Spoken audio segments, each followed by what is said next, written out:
జ్ఞాపకాల గొలుసు. రచన రఘుమందాటి. చదివినవారు రఘుమందాటి. ఎపిసోడ్ 8. మా నాన్న మంచోడే. మా బాపు తాగొస్తే పిచ్చోడే కానీ ఉత్తప్పుడు ఆయనంత మంచి మనిషి ఇంకోటి లేనేలే. ఈ విషయం నాకు నా చిన్నప్పుడే తెలుసు. మా బాపు కొన్ని రోజులు చెరువుగట్టు హనుమంతునికి పూజ చేసి కొబ్బరికాయ కొట్టొచ్చి ఎర్రబొట్టు పెట్టుకొని పెద్ద సైకిల్ మీద అమ్మ కట్టించిన టిఫిన్ బాక్స్ పెట్టుకొని పనికి వెళ్తుంటే అది చూసి మా అమ్మకే కాదు నాకు కూడా మస్తు సంబరం వేసేది. ఇక మా బాపుకి తాగుడు అలవాటు. ఆయన పెళ్ళిగాక మునిపే చదువు మానేసిన పోరగాళ్ళతో గుట్ట మీద పేకాట ఆడుకునే పోరగాళ్ళతో అలవాటైందని ఎప్పుడు తిడుతుండేది మా బాపమ్మ. మా బాపు దోస్తులంతా పటేలు అనుకుంటూ వచ్చేటోళ్ళు మా ఇంటికి. కూటికి గతి లేదు కానీ పేరుకు పటేలు, ఎందుకు వచ్చిండ్రా పోండి అని తిడుతుండేది మా బాపమ్మ. ఇక మా బాపు నాకెందుకు నచ్చటోడంటే బస్తా సంచిని పరుచుకొని నేను పుస్తకాలను ముందేసుకొని చదువుతా తెగ రాస్తూ ఉంటే అది చూసి మా బాపు బాలమిత్ర, చందమామ, విపుల, చతుర, బాలానందం, వండర్ వరల్డ్, ఆంధ్రభూమి వారపత్రికలు, ఈనాడు, ఆంధ్రజ్యోతి ఇంకా బోలెడన్ని నవలలు, ఎద్దనపూడి సులోచన రాణి, ఎండమూరి, శ్రీశ్రీ, జిడ్డు, చలం, దేవులపల్లి, వంశీ, ఖదీరు, ఇవే కాకుండా అనువాదాలు, అప్పుడప్పుడు మత గ్రంథాలు, మంచి వ్యాసాల పుస్తకాలు. అంతేనా, బాపు రమణ, అక్బరు, శ్రీధరు కార్టూన్లని కత్తిరించుకోవడము, జీవిత చరిత్రలు, ఇలా ఏది పడితే అది అన్నీ 2 కట్టల సంచులు తీసుకొచ్చేటోడు. మొదట్లో అవన్నీ ఏడు నుండి తెచ్చేటోడో తెలియకుండా నేను అడగకుండా అన్నిటినీ ఊది పడేసేటోడిని. ఆ తర్వాత తెలిసింది అవన్నీ చిత్తు కాగితాల వాళ్ళు, పాత పేపర్ వాళ్ళు కొనుక్కెళ్ళి అమ్మి పడేసిన ఐరన్ గరాజ్లో 5-6 రూపాయల కిలో చొప్పున తీసుకొచ్చి కుప్పలుగా పోసేటోడు. ఏంటో ఇక తెచ్చిన పుస్తకాలలో 2 రోజులు తేరిపార బొమ్మల్ని చూసి ఆ తర్వాత నెమ్మదిగా రోజుకు 4, వీలైతే 5-6 గంటల చొప్పున ఎండాకాలం అయితే ఇక తిండి తిప్పలు లేకుండా చదివేవాడిని. మేమేమీ తక్కువ కాదన్నట్టు మా అక్క, మా అన్న కూడా మూకుమ్మడిగా కిక్కురుమనకుండా 2 గదుల కొంపలో, ఇంటి వెనకాల ఖాళీ జాగలో, వీలైతే వంటకెళ్ళే గుట్ట మీద, నరసింహస్వామి గుళ్ళో, భద్రకాళి చెరువుగట్టో, పెట్రోల్ బంక్ ఆడి పబ్లిక్ గార్డెన్లోనూ, జూ పార్క్లోనూ, మ్యూజికల్ గార్డెన్లోనూ, వేస్తంబాల గుళ్ళో, ఇలా ఎక్కడ పడితే అక్కడ, ఎప్పుడు పడితే అప్పుడు ఒకటే చదువుడు. అందుకేనేమో మా గలీలలో ఉండే పిల్లకాయలకు నేను దోస్తును కాలేకపోయాను. కొద్ది రోజుల తర్వాత మా అన్నయ్య అప్పుడప్పుడు రాసేటోడు, ఏది పడితే అది చూసి అక్కే కూడా బాగానే రాసింది. కథలు, కవిత్వాలు ఏంటో రాను తగ్గించి పూర్తిగా మానేశారు. ఇంట్లో ఆఖరోని, పైగా పుస్తకాల పిచ్చోన్ని. మనం రాయకపోతే ఎట్టా? ఇక రాసుడే రాసుడు.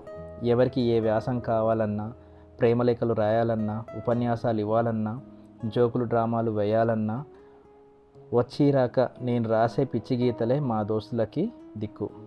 అప్పట్లో కథలు రాసుకునే రచయిత చేతిలో ఉండే పెద్ద జిప్పు సంచి లాంటిదే నా భుజాన కూడా ఎప్పుడు వేలాడుతుండేది.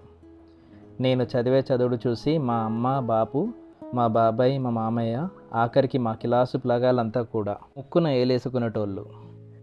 నేను చదివిన పుస్తకాలు లేక నాకు పరిచయమైన భిన్న స్వభావపు వ్యక్తుల ప్రభావమో ఏమో కానీ సాధారణ సభ్య సమాజానికి వెలివేసినట్టు, ఇది కుదరని పని, వీడి ఆలోచనలు, గాల్లో మేడలు కట్టకు, ముందు నీ చదువు చదివి మంచి ఉద్యోగం సంపాదించు, ఇలా అవహేళనకు, అవమానాలకు దగ్గరగా ఉండేవి నా ఆలోచనలు, నా ఆచరణలు.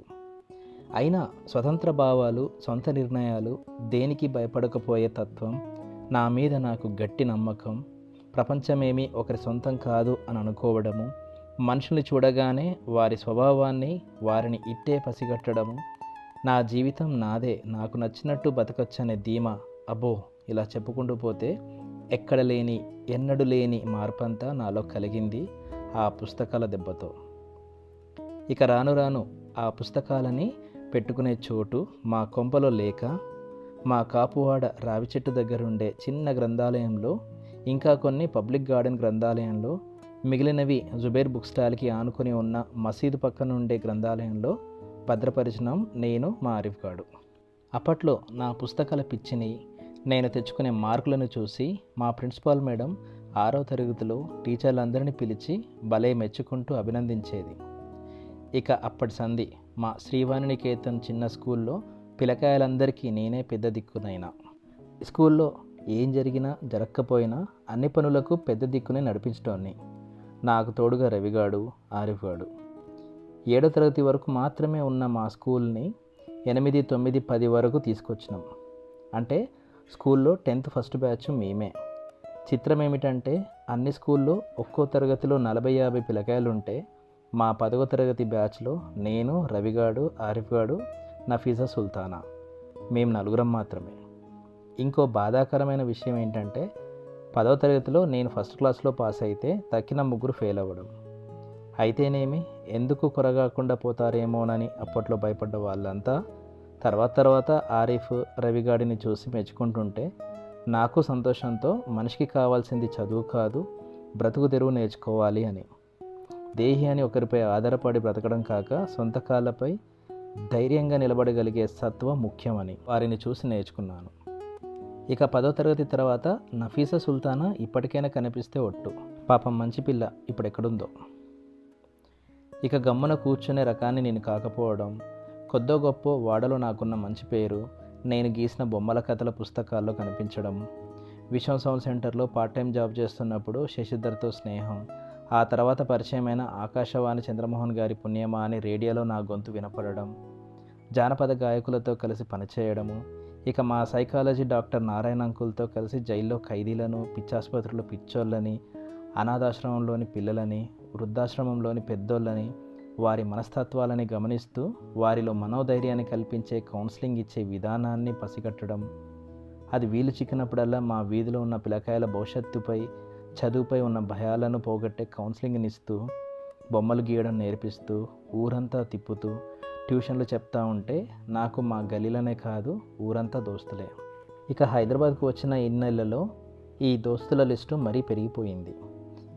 ఇన్నేళ్లలో హనుమకొండలో మార్పులు ఎన్ని జరిగినా అప్పుడప్పుడు నేను పనిచేసిన విశ్వం సౌండ్ సెంటర్కి వెళ్తే ఆప్యాయంగా పలకరించే సూర్యం సేటు, ఆ సౌండ్ సెంటర్కి ఆనుకొని ఉండే Zubair book stall owner Zubair bhai హత్తుకొని వాటేసుకోవడం చాలా బాగా అనిపించేది. అంతే మరి నేను వారితో గడిపిన రోజులు అలాంటివి. నిక్కర్లు వేసుకొని నా చుట్టూ రఘువన్న అంటూ తిరిగిన పిల్లలంతా గుర్తుపట్టి ఆగి మరి గౌరవిస్తుంటే నాకు భలే సంతోషం వేస్తుంటుంది. అప్పుడప్పుడు మా మేడం చెప్తుండేది, మీరు పెద్దవాళ్ళమయ్యామని గర్వపడుతున్నా మా కళ్ళకి నిక్కర్లు వేసుకొని చీముడు తుడుచుకుంటూ బుల్లి అడుగులు వేసుకుంటూ వచ్చే చిన్నపిల్లలే. నిజమే, అందుకే ఇప్పటికీ పిల్లాడినై ప్రతి 15 ఆగస్టుకి, ప్రతి గణతంత్ర దినోత్సవానికి, జనవరి 1కి తప్పకుండా నాకు చదువును ప్రసాదించిన మా ప్రిన్సిపాల్ వాణి మేడం గారిని కలిసి ఓ మంచి పుస్తకాన్ని బహుమతి ఇవ్వడం అలవాటుగా ఏర్పరచుకున్నాను. ఏంటో న్యూ ఇయర్కి మిస్ అయ్యాను, గణతంత్రం వస్తోంది. మొన్న విశాలాంధ్రలో తన కోసం తీసుకున్న కొన్ని పుస్తకాలను పట్టుకొని వెళ్ళి కలవాలి. మా మేడంతో పాటే ఆ స్కూల్ గేటు తలుపుల్ని తాకి నా జ్ఞాపకాల తలుపులని తెరుచుకొని రావాలి. కూర్చోవడానికి సరిగా అందని బెంచీలు ఇప్పుడు చూడడానికి పొట్టిగా కనిపించే బెంచీలకు మధ్యన దాగిన స్వచ్ఛమైన మల్లెపూల జ్ఞాపకాల తీగను మళ్ళీ అల్లుకొని రావాలి. మా స్కూల్కి కొద్ది రోజుల దూరంలో నేను.